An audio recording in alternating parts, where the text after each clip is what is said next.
Hi guys, today I'm going to give you an introduction into this new lab for the STEM investigation. What I need you to do is kind of follow along so that you can hear about the expectations for this lab and see what you're going to be doing and then how it's going to be graded. So the 1.1.3 STEM investigation is going to be where you choose an object of something that interests you, and then we're going to kind of delve into that deeper and answer some questions about it. First, I want to take a look at the content area and other things that we're going to cover. So we'll look at this in detail in the assignment document in just a minute, but this rubric will go through and explain what it is that you're going to actually be inputting into the presentation. So as you can see, we have various content areas starting at the top with the purpose of the item that you are going to choose. We are going to refer to it as your artifact. So including this information in the presentation is 5 points. Inventor information is also going to be 5 content points. Its usage, so when it was originally invented and then how it is used today, will be another 5 points. Any innovation, so the changes we have seen in that artifact, is another 5 points. The area of technology that it fits into, positives and negatives about your object, okay? How it fits into each area of STEM, so how it fits into science, technology, engineering, and math. Very similar to what you guys had to do in our Introduction to Engineering lab. And the last content area is 2 changes that you would like to make to it. Your entire presentation on how it is organized is 15 points. And then the last 5 points is actually turning in your notes. And let's take a look at what those notes are going to be. You'll open the questions to guide you document. And in this document, it again is going to repeat all of those content areas, but it'll give you a place to answer them. So you are going to choose some item, okay? And then you're going to write it down. What is it you're researching? In the past, I have had everything that you can possibly think of researched. You could research homes, light bulbs, glasses, cars, telephones, computers, tablets, chairs. We could keep going. The list is endless. So find something that interests you. If you're particularly interested in a specific sport, you could research that, okay? So write down the name of what it is you're researching. And then what is its purpose? Why do we have that specific artifact? The inventor, we need to know who originally made your item. Sometimes you might find who owns the patent. Basically, that would be like a license to be able to produce something. So for example, Apple owns the rights to name their phones iPhones and their tablets iPads. No other company can use that sort of writing where they have the lowercase I, capital P. Like they can't call their tablet an iPad because Apple owns that patent, okay? Number 4, how was it used originally and how is it used today? Almost every item has some changes that have been made to it over time, but we might have to think a little bit more in depth about what those changes are, okay? If we look at a phone, in the beginning, a phone was simply created to be able to make phone calls. That was all it was. A cell phone, if we're looking at that, was simply made to be able to make phone calls outside of your home. But cell phones today, obviously we have lots of other apps. We have different ways we're able to contact someone via text message, phone calls, FaceTime.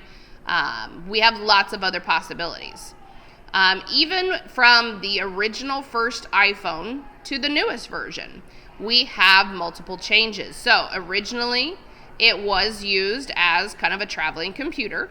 However, there are lots of other things that have appeared on newer iPhones that I would be talking about as the difference of how it is used today. In number 5, I could get very specific. I could start to list those changes and list those items. So going back to phones, if I were using that, I might list the dates that certain companies came out with the big phones. So when did the first iPhone come out? When did the first Android come out? If I were looking at, if I were researching airplanes, when was the first airplane invented? When was the first jet invented? I could look at different items like that and see when those big changes came along. When was Wi-Fi first available on an airplane? All right, area of technology. So I've already given you all the different areas, and in the parentheses, I've explained what each of them mean. So you have to basically pick one that fits your object, and there could be more than one, so you are allowed to put it in more than one category. But then you're going to explain to me, why does it fit in this piece of technology or this area of technology? So I could say, for example, that a cell phone fits into information and communication because I can call, text, or FaceTime someone from across the world.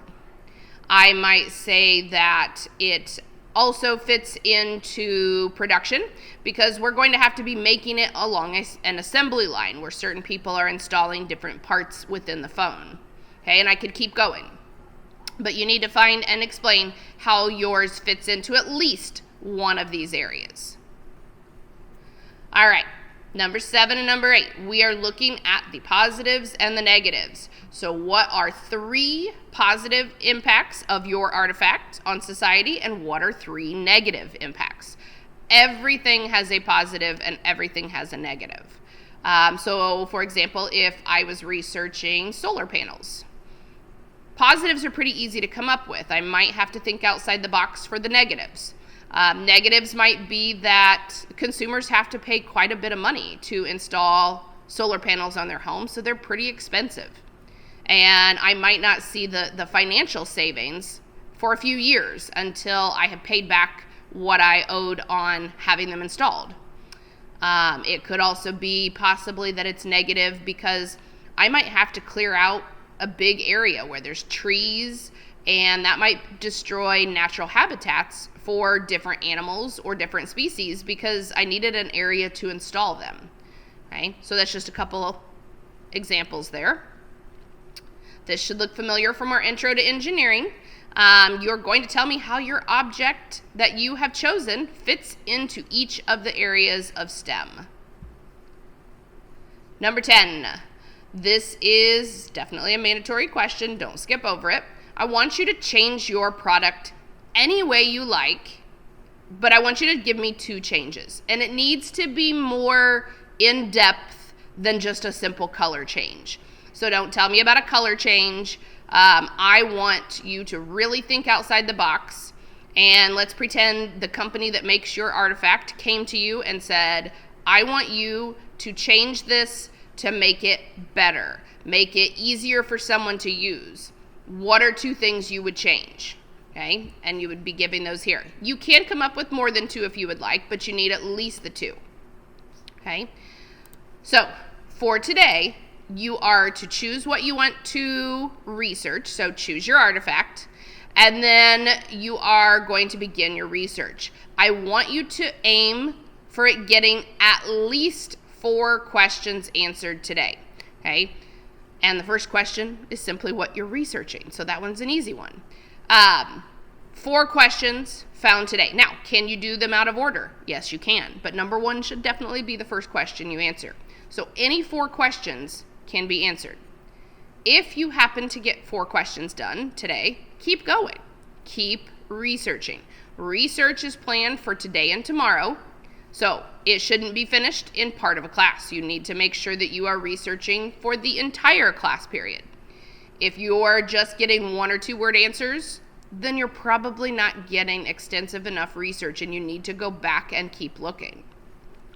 As you find different websites that come up with valuable information, I want you to bookmark those because we are later going to cite our information and you will need to make sure that you are able to go back and reference that website. I want to make sure to clarify also that Google is not a resource. It is a search engine. So you cannot tell me that you got all of your information from Google. When you search, you need to actually make sure you're clicking on the different websites and looking at them to make sure they're both an academic and credible source. Wikipedia is not considered a credible source, so you need to make sure that you are looking elsewhere. Okay? So again, researching today, finishing research tomorrow. So don't worry if you don't get your research finished today. You will be able to finish that tomorrow in class. You also, as you are researching, should be answering the research questions in the document I give you. Do not put them straight into Keynote or into Google Slides, because that would be considered plagiarism. So make sure you are taking notes in the 113 STEM investigation document, and then we will talk about how to put a presentation together tomorrow.